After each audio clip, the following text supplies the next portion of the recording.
Mapagpalang araw sa ating lahat. Ako ang inyong lingkod, Elijah Paulian Valdez.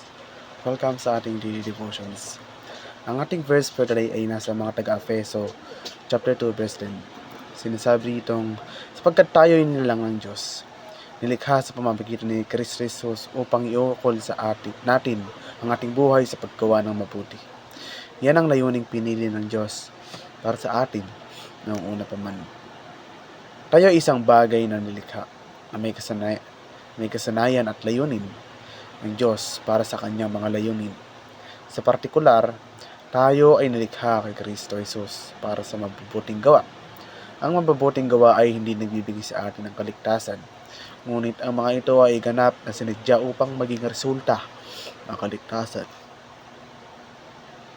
Kapansin-pansin, inihanda ng Diyos ang nais niyang gawin natin para sa Kanya noon pa man.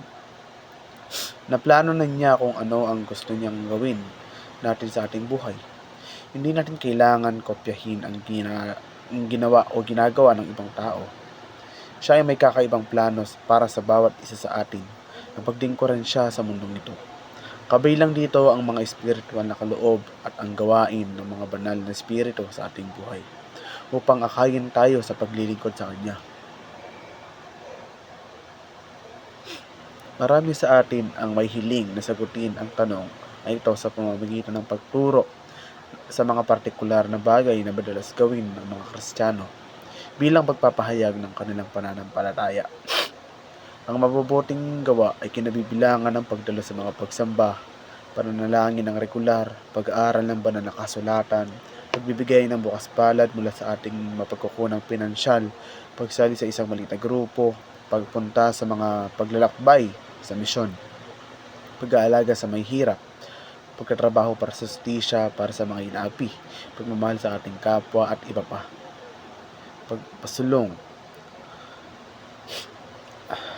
Ang mga ito ay tiyak na kabilang sa mabubuting gawa na inihanda ng Diyos para sa atin. Tamang-tama tayo sa mga aktibidad na ito bilang mga taong binago ng biyaya ng Diyos sa pamamagitan ni Kristo. Lahat tayo ay may isang layunin para lawalhatiin ng Diyos, ibigin ng Diyos at mahalin ng iba. Ngunit lahat tayo ay nilikha ng Diyos upang isabuhay ang malaking layunin na iyon sa ibang paraan. Ang katawan ni Kristo ay napakahalaga sa spiritual na paglago at sa mga landas na mayroon ng Diyos para sa atin. Ang pakikilahok sa pamayanang Kristiyano ay nagpapahintulad sa atin na maglingkod sa iba at para sa iba na ibuhos at magsalita sa ating buhay. Ito ay may panalangin, ang mga talento at hilig na sa praktikal na paraan. Magdasal ng walang tigil sa buong araw kung ito man ay isang listahan ng mga bagay na dapat ipagdasal para sa iyo na dumaan sa isang tren o sa umaga o sa gabi, umaaring malagkit na tala na kailangan mong tignan at ipagdasal sa buong araw. Pansinin ang mga talento, hangarin at hilig na ibinigay sa iyo ng Diyos. Malikhain niya nilikha ka para sa paraang ikaw ay may dahilan. Habang napapansin mo ang mga bagay na iyon, mapanalangin humakbang sa pagsasanay o pagpupursige sa mga ito.